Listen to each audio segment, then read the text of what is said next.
디트로이트 대 워싱턴은요, 이거는 일단 디트로이트가 좀 라인업 변화가 있어요. 원래는 이제 2번 슬롯, 슈팅가드 포지션에 그 킬리언 헤이즈를 구성을 했습니다. 그래서 킬리언 헤이즈는 아무래도 슈팅보다는 좀 수비에 강점이 있는 선수인데, 킬리언 헤이즈를 내리고 조던 아이비를 지금 선발로 기용하고 있습니다. 직전 경기 때 킬리언 헤이즈가 한 16분, 조던 아이비가 거의 한 32분을 뛰었어요. 그래서 그 경기에서 조던 아이비가 한 25점가량 좀 득점을 해줬고, 올 시즌에 조던 아이비가 얘가 뭐 키가 193밖에 안 되는데 야투 성공률이 52%가 넘어요. 그리고 뭐 최근 한 5경기 그 정도 기간 동안 부상 복귀하고 난 이후에는 계속해서 한 57%? 엄청나게 높은 야투 성공률을 보여주고 있거든요. 근데 3점 슛은 한 20%대에 그치고 있어요. 29%인가? 그러니까 높진 않아 3점 슛은. 그래서 디트로이트는 일단은 제이든 아이비가 가세했다는 보다 좀 공격을 강화했다 이렇게 볼만 하고요. 그리고 지금 보면은 이제 스튜어트랑 듀렌 좀 풀라인업에 가까이 됐죠.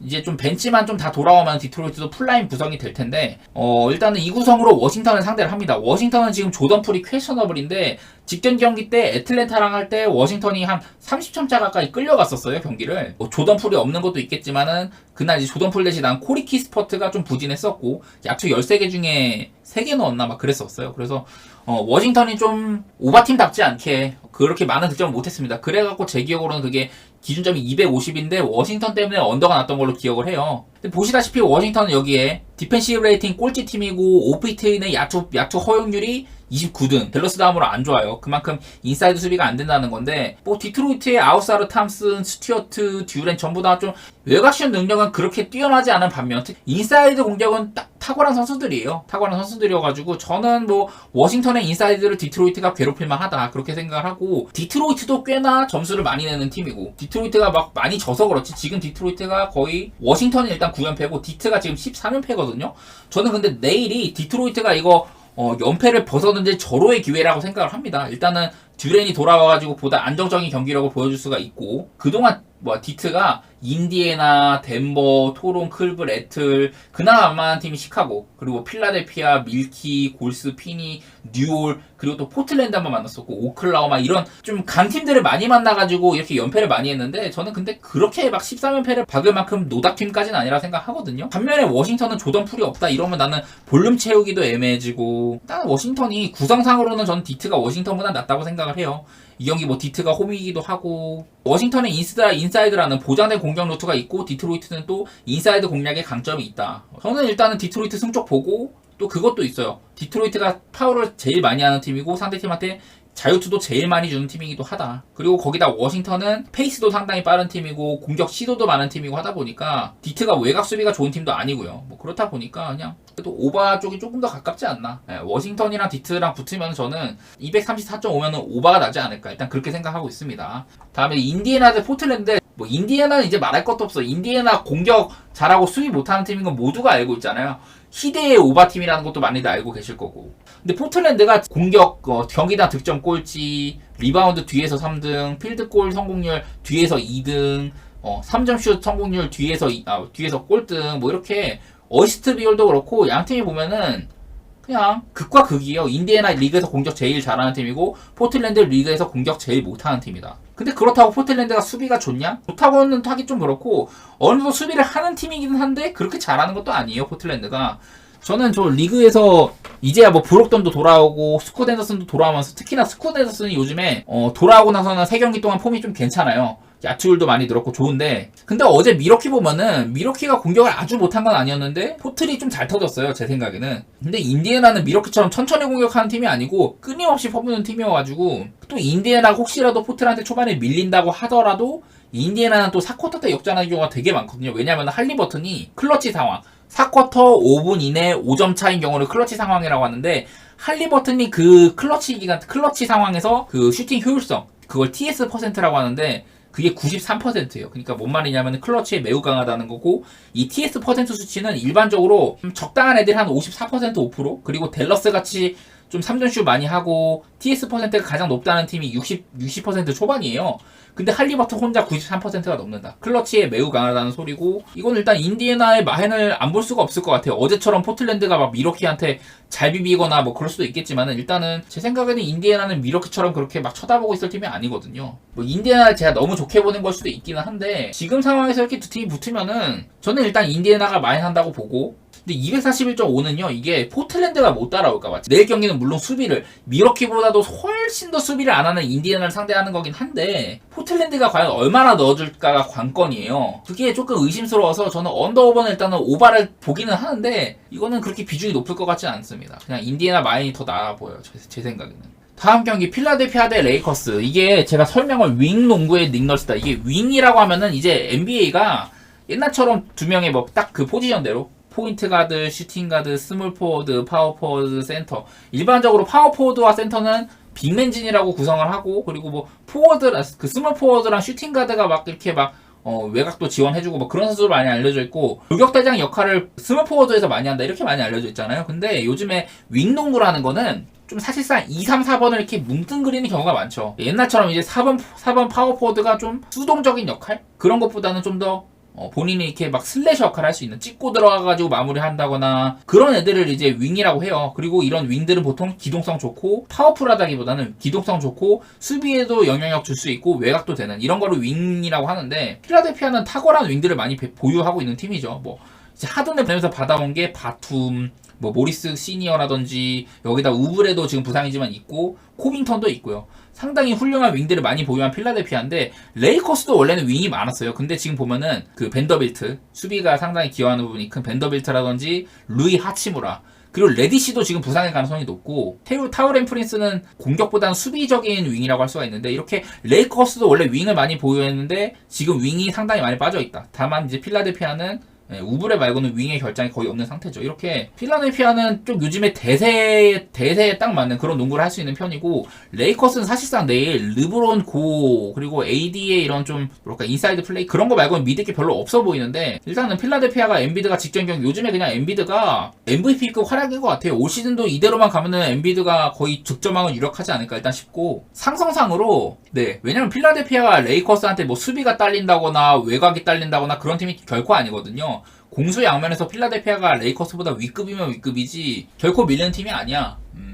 저는 그래서 뭐 상성상도 그렇고, 근데 여러 가지 포지션상으로도 딱 지금 포지션 대비해봤을 때 필라델피아가 꿀리는 거는 해리스가 르브론한테 조금 밀리는 거, 그거 말고는 없단 말이야. 근데 르브론도 요즘에 뭐 출장 관리 시간 받아서 그렇지, 그리고 대부분 상대한 팀들이 좀 만만했단 말이에요. 레이커스가 최근에 상대한 애들이 휴스턴 같은 애들 빡빡한 거 말고는 레이커스가 좀 상대할 만한 팀들이 많이 있었는데, 필라델피아는 험난한 일정들, 오클라호마, 미네소타, 클블, 보스턴, 인디애나 두 번 막 이렇게 막 힘든 팀들 상대하면서도 그냥 절반 정도 승리는 가져갔는데, 걔네들 상대하가 레이커스 상대하면 제가 봤을 때 좀 편할 것 같아요. 이제 또 홈으로 돌아오기도 했고. 그래서 일단 저는 이거 필라델피아의 마헨 쪽을 살피고는 있습니다. 뭐 레디시가 결장한다면 이런 확률이 더 커질 것 같기는 해요. 아무래도 지금 레디시가 결장 가능성이 조금이라도 높아 보이는 상황에 또 맥스 크리스티가 투입이 된다. 맥스 크리스티가 직전 경기도 보면은 미첼도 오지게 잘 막았고 댈러스의 돈치치도 엄청 괴롭혔어요. 그래가지고 돈치치의 댈러스가 101점에 그치기도 했었고, 레디시가 못 나온다고 하면 좀 저템포 언더게임이 될 것 같아요. 원래 르브론이 뛰게 되면 레이커스가 약간 오버페이스로 좋아요. 일단 메이킹도 좋고, 르브론이 있고 없고 차이가 공격에서 거의 한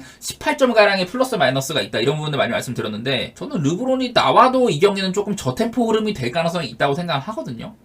근데 다만 이제 필라델피아는 또 리그에서 가장 자유투를 많이 얻는 팀이고, 자유투 성공률도 두 번째로 좋고, 뭐 엔비드도 있고, 이게 뭐 맥시도 있다고 하다 보니까 그래서 그런 건지는 몰라도 리그에서 자유투를 가장 많이 얻어낸 팀이 또 필라델피아인데, 반대로 레이커스는 상대한테 자유투를 가장 안 주는 팀이에요. 그만큼 뭐 콜을 잘 받는다든지 아니면은 좀 깔끔한 수비를 한다든지 뭐 그런지는 모르겠지만은, 기본적으로 레이커스는 야투 시도가 상당히 적은 팀이고 상대의 야투는 많이 허용하는 팀이다. 근데 또 필라델피아가 따지고 보면은 야투를 많이 던지는 팀까지는 아니거든요. 리그에서 야투 시도가 필라델피아도 그냥 16등 정도로 그냥 중간 수준이야. 그래서 효율성 나오는 그런 공격을 많이 시도하는 팀이라고 할 수가 있는데, 제 생각에는 이거 필라델피아 마헨에다 언더 이렇게 한번 찔러보도록 할게요. 근데 좀 재밌을 것 같긴 한데 경기는 어렵다. 돈 걸기에는 무서운 경기가 아닌가 싶긴 한데, 근데 이거는 좀 선수 결장 여하에 많이 따를 것 같긴 합니다. 저는 뭐 개인적으로 필라델피아의 경기력 자체를 좀 좋게 보고, 이런 그 요즘 대세인 윙농구적인 측면에서 상당히 상성이 뚜렷하다 이렇게 보는 편이어서 필라델피아 쪽 좋게 보도록 하겠습니다. 그리고 이제 유타 대 뉴올은요, 직전 경기가 너무 충격적이었죠. 유타 입장에서는 마카넨도 없고 클락슨도 없는 경기였어. 다른 경기에 비해서 좀 선수 변화가 많았던 경기예요. 반대로 뉴올리언스는 그날 자이언이 없었고, 그래가지고 그날 이제 4쿼터에만 37대 23으로 14점 차를 뒤지고 9점 앞서던 거를 뺏겼어요. 4쿼터에만. 근데 그 경기를 이제 좀 제가 막바지부터 봤는데 진짜 양팀 다 턴오버 일색에다가 뉴올리언스도 명확한 마무리가 잘 안 됐어. 앞선 수비에 좀 많이 괴롭힘을 당했습니다. 뉴올리언스가 보면은 수비 좋고 허브 존스, 다이슨, 다니엘스 두 명의 이런 그 백코트 수비가 상당히 좋다 이런 식으로 많이 얘기를 했는데 볼 운반이 안 돼. 잘 볼 운반해가지고 넥스트로 이어가는 이런 게 잘 안 되더라고요. 그래서 뉴올리언스 입장에서는 되게 답답한 경기를 했는데, 자이언이 돌아오면은, 자이언이 지금 그래도 프로버블이잖아요. 프로버블. 이거는 뛸 가능성이 80% 이상이라는 건데, 자이언이 돌아오면 그래도 확실한 득점 루트가 하나 정도는 생기겠다. 그런 생각이 들더라고. 직전 경기 때문에 저는 지금도 뉴올리언스가 유타 상대로, 물론 그것도 있어. 유타의 원정 경기가 너무 빡세. 유타 원정이 진짜 모든 팀들이 힘들어할 정도로 빡센 경기긴 한데, 뉴올리언스가 일단은 하루 쉬었고, 그날도 백투백이었잖아요. 뉴올이. 백투백이고 유타 원정이어서 힘이 좀 지친 게 보이긴 했었어요. 그랬는데 일단은 하루 쉬었고 자이언도 돌아온다면은 그래도 이번에 많이 해주지 않을까. 저는 어디까지나 뉴올이 지금 굉장히 인상적이에요. 수비적으로도 좋고 에너지도 활발하고 팀적으로 저는 완전체 뉴올이라면은 서부에서 꽤나 상위권 갈 수 있다고 생각하거든. 그래서 일단 이거 저는 3.5 많이 생각하고 있고요. 뉴올 쪽에. 유타도 마칸리나 클락사인이 돌아온다면 조금 나아지겠지만은, 근데 그러면 직전 경기에 봤던 그런 강력한 이런 좀 끈덕진 수비 이런 걸 못 볼 것 같단 말이야. 오히려 좀 플러스 되는 부분이 있지 않을까. 일단 그렇게 생각해서 저는 직전 경기 색깔을 좀 많이 이입을 할 것 같아요. 뉴올 마헨에다가 229.5 언더 보겠습니다. 언더. 다음 이제 클리퍼스 대 덴버인데요. 이거 진짜 어려운 것 같아요. 왜냐면은 클리퍼스도 지금 뭔가 살아났다고 보기 애매하고, 뭔가 이 웨스트브룩을 벤치로 보내고 하든, 맨, 조지, 카와이, 주바치 이렇게 라인업을 세웠는데, 어쨌든 최근에 5경기 동안 클리퍼스가 4승 1패긴 해요.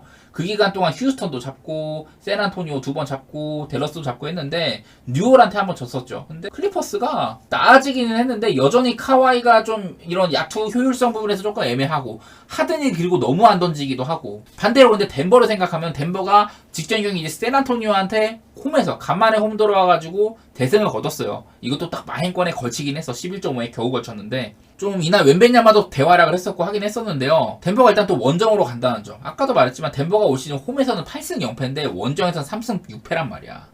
그래서 일단 원정으로 갔다는 게 조금 걸리고, 또 만만치 않은 클리퍼스라는 점. 거기다가 지금 또 고든이 결장할 수도 있어요. 에런 고든이 결장 가능성이 꽤나 높아 보이는데, 그러면은 머레이랑 고든이 빠지면 덴버는 2, 3 옵션이 없는 거잖아요. 그러면은 뭐 이거 마포주에 기대야 되고 경쟁력이 상당히 약화됩니다. 오늘이야 또 마포주가 25점 박아주고 해서 그렇지, 마포주가 조지나 카와이가 수비하면은 좀 볼륨이 떨어질 가능성이 있고, 물론 요키치를 막을 선수는 지금 클리퍼스에는 없어요. 주바치도 좀 뭐 덩어리는 되긴 하지만은 파울도 많은 선수고, 요키치가 최근 3경기 동안 30득점 13리바 12어시, 38득점 19리바 8어시, 39득점 11리바 9어시. 본인의 이런 야투 시도를 엄청 좀 많이 가져가고 있단 말이야. 그러니까 1옵, 진짜 진정한 1옵션처럼 요키치가 많이 던지고 있어요. 원래 스스로 많이 던지고 있어요. 원래는 좀 득점 볼륨은 낮아도 어시스트에 치중한다든지 그런 식으로 했었는데, 요즘에는 본인이 좀 득점 많이 올리고 있어가지고 일단 확실한 공격 루트는 하나 있다 이거야, 덴버가. 근데 고든까지 빠지면 인사이드로 이제 침투해줄 수 있는 자원도 좀 적어지는 편이고,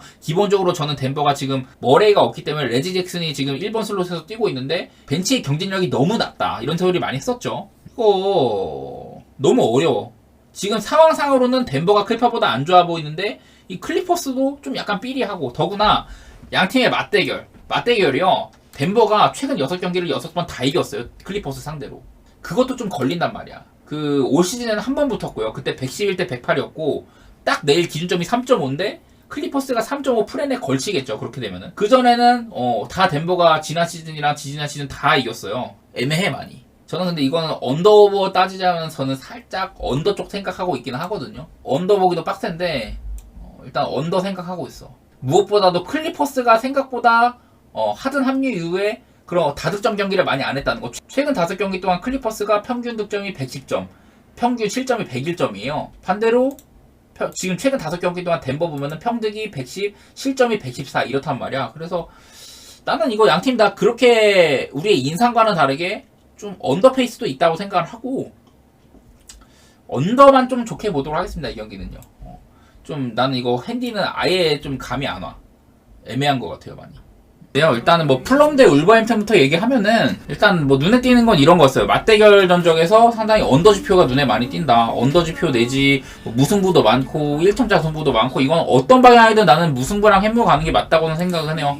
제가 여러 차례 플럼 경기 때마다 말했지만은 플럼은 지금 미트로비치 내보내고부터는 그냥 거의 공격 쪽에서도 그렇고 여러 가지 해답 찾기가 어려워 보인다. 일단 그런 분들 많이 말씀드렸던 것 같아요. 그래갖고 뭐 이런 것도 참고해봤더니 오늘 이제 또 플럼 홈인데 플럼이 홈에서 지금 평균적으로 이제 0.8득점, 실점한 것도 1.40이어가지고 평균적으로 홈에서는 2.2점이 난다. 그리고 울브스 같은 경우는 원정에서는 득점이나 실점 페이스 같은 게 생각보다 오버 페이스가 살짝 보이긴 하는데 양 팀의 색깔 같은 거를 볼 때는 지금 뭐 어떤 위협적인 스코어러도 딱히 없는 것 같고 저는 보통 울브스가 약간이나마 좀 더 앞선다고 생각을 하지만은 명확하게 막 딱 눈에 들어오는 게 별로 없는 것 같아요. 양 팀 다 딱 비슷해. 그냥 플럼은 일단 공격이 너무 안 돼. 전체적으로 경기당 0.83골에 지나지 않고 실점은 1.67 실점이 뭐 다소간에 많은 편인데 뭐 울브스도 비슷해요. 울브스는 득점은 1.33으로 훨씬 나은데 실점이 1.67. 그래서 평균적으로 울브스 경기가 3점 정도 난다 치면은 플럼은 2.5점 정도 난다. 그래서 양팀 간에 이런 올 시즌 페이스? 아무래도 좀 상대적으로 약팀들이다 보니까 실점이 많고 한데요. 페이스 상으로 봤을 때는 2.5 오바 지표를 뭐 내다볼 수도 있겠지만은 근데 뭐 양팀의 역대 맞대결이나 양팀의 색깔 이런 거 봤을 때는 저는 그냥 언더 내지 무승부 내지 햄무 뭐 이런 고배당 노린다거나 그러니까 저득점 승부를 기반으로 그렇게 보는 게 맞다고 싶어요. 마이클 셀리스버리라는 주심인데 이 주심 같은 경우는 페널티킥에 굉장히 인색하다. 이런 것들 보이죠. 저는 뭐 양팀 이렇게 딱딱하게 서로 치고받는 형태가 아니라면은 뭐 이런 PK 같은 것도 변수가 있다고 보는데 상당히 페널티킥을 많이 안 준다 뭐 그런 거예요. 맞대결 지표를 조금 더 신뢰하도록 할게요. 제 생각은 그냥 무승부 내지 한쪽에 햄무 이런 거 볼 것 같은데 정배가 플럼이란 말이야. 그럴 바에는 그냥 울버햄튼 프렌 가는 게 제일 낫지 않나 일단 그렇게는 생각은 해요. 뭐 안정적인 선택을 위한다면 울버햄튼 프렌 근데 무승부 정도를 이렇게 서브로 놓는 정도? 저는 그렇게 생각합니다. 다음 경기 이제 지로나 가보겠습니다. 지로나도 마찬가지입니다. 지로나도 제가 별로 드릴 얘기는 없고 그냥 일단은 리그에서 지금 충격적으로 전진하고 있는 팀이잖아요. 자, 보시다시피 지로나가 올 시즌 득점에 관한 부분만큼은 레알 마드리드나 바르셀로나 뭐 꼬마 이런 라리가의 상위권 팀한테도 결코 꿀리지가 않습니다. 뭐 근데 실점은 조금 많은 편인데 지로나가 경기를 보면은 라인을 진짜 엄청 올리고 하는 팀이야. 좀 후방은 나는 그렇게 길게 생각 안 하겠다 뭐 이런 마인드로 공격에 상당히 많은 이렇게 좀 열과 성의를 쏟는 그런 팀인데 지로나도 보면은 지금 되게 잘 나가고 있죠. 일단 이런 거 한번 보면은 지로나가 올 시즌에 얼마나 잘하고 있는지 소시지랑 한번 비기고 레알한테 한번 진 거 말고는 막 타이트하게 이긴 경우가 되게 많았습니다. 그리고 2.5 오바 기준으로도 오바가 떴던 경우가 꽤 많아요. 라리가가 일반적으로 언더 팀들이 많은 편인데도 불구하고 지로나 경기는 오바가 나오는 경우가 많았다. 에릭 가르시아가 유로 2000 때 스페인 대표팀에서 거의 주전급으로 활약을 했는데 에릭 가르시아 같은 경우는 센터백이면서도 전술적 이해도가 상당히 높은 선수예요. 그래서 딱 이 친구의 수비력 자체는 저는 그렇게 높이 평가 안 하는데 수적 우위를 가져갈 수 있게 만들어준다든지 그러니까 예를 들면은 에릭 가르시아의 존재로 인해 가지고 수비형 미드필더가 예를 들어 공격에 가담했다고 했을 때 이제 발생할 수 있는 뒷공간을 에릭 가르시아가 이렇게 수비에 있다가 한 칸 올려가지고 그 자리를 채운다든지 거의 뭐 수비형 미드필더 한 명의 역할을 그러니까 전문 수비형 미드필더 막 부스케츠나 뭐 로드리 같은 선수가 없더라도 박스 투 박스 유형으로 구성을 한다 하더라도 이렇게 전술적 이해도가 높은 에릭 가르시아의 존재로 팀에 플러스 되는 부분이 많이 있다. 그거 얘기하고 싶었고 달레이 블린트도 상당히 이런 에릭 가르시아 올라가면 뒷공간을 이렇게 살펴봐 준다든지 그런 식으로 이런 팀의 상승세는 달레이 블린트, 에릭 가르시아 같이 이렇게 이해도 높은 선수들, 전술적 이해도 높은 선수들이나 뭐 대놓고 이제 좀 잘 나가고 있는 뭐 도브비크,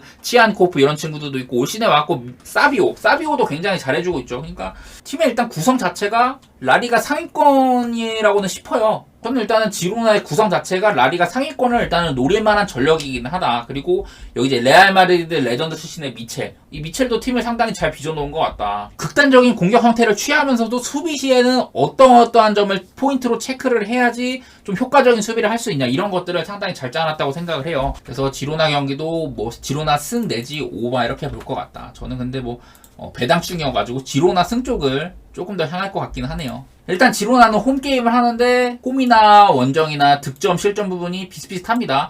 일단 홈에서 3.83점이 나고 있는 지로나예요. 3.83점. 반대로 제가 빌바오 저번에도 얘기했는데 빌바오가 요즘에 홈에서는 오바세가 상당히 짙은데 원정에서는 그렇지가 않더라. 이런 거 참고하면은 홈 지로나는 일단 득점 많이 난다. 빌바오도 홈에서는 엄청 많이 났는데 원정도 그렇게 많이 안 나는 편까지는 아니다. 2.17점이면 그래도 적지는 않죠. 그리고 뭐 심판 데이터 같은 것도 한번 살펴봤는데 뭐 이 심판이 봤을 때는 원정팀한테는 페널티킥 적게 주고 홈팀한테는 좀 많이 주는 편이다. 뭐 이런 부분 말고는 별로 없었고 경기당 득점도 이주심이 관장할 때는 2.7점 정도 나더라. 이런 것만 살펴봤던 것 같아요.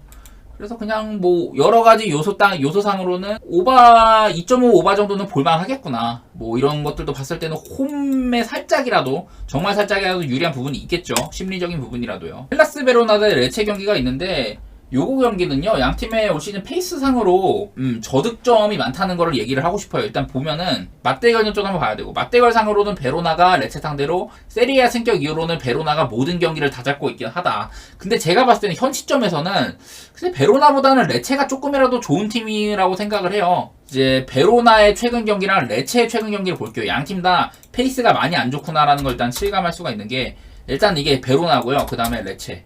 이게 레체입니다. 보시다시피 양 팀 다 상당히 승리를 맛본 지 오래됐어요. 베로나 같은 경우는 리그 11경기 무승, 중간에 코파 이탈리아나 경기 하나 끼어 있는데 전체를 봤을 때는 베로나가 11경기 무승으로 2무 9패 중이고, 그 리그만 따지면 2무 8패예요. 특히나 이제 내일 또 베로나가 홈인데 홈에서는 1무 3패였다. 이 기간 동안.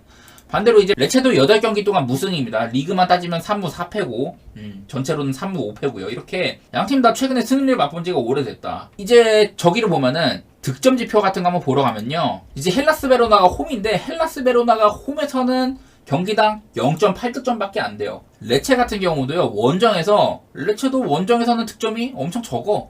이거 1.0득점. 베로나의 홈 득점이라든지 레체의 원정 득점이라든지 이런 것도 그렇고, 저는 일단 좀 언더를 생각을 하고 있어요. 저득점 기반으로다가 올 시즌 헬라스 베로나의 색깔 자체가 좀 언더 느낌이 있고, 레체는 조금 이제 좀 비벼보려고는 하는데 근데 점수가 안 나. 그냥 양 팀 다 이렇게 쳐받고 있는 팀들이다 보니까 그냥 저는 얌전하게 그렇게 많은 득점이 안 나는 선에서 무승부라든지 한 팀의 햄무 이렇게 볼 것 같거든요. 제 개인적으로는 이게 헬라스 베로나가 오히려 마인이어가지고 그게 더 빡세. 저는 레체가 그나마 둘 중에 어디가 이길 거냐면 난 레체 쪽이 그래도 승리 가능성이 높다고 생각하거든요. 이 경기는 좀 안전한 선택 원하시면 레체 프레임 같은 거 가면 어울릴 것 같고요. 나는 좀 도전적으로 하겠다 이런 분들은 그냥 무승부 가도 될 것 같아요. 자, 이제 다음 이제 마지막으로 볼로냐 대 토리노 한번 볼게요. 볼로냐가 지금 성적이 이래요.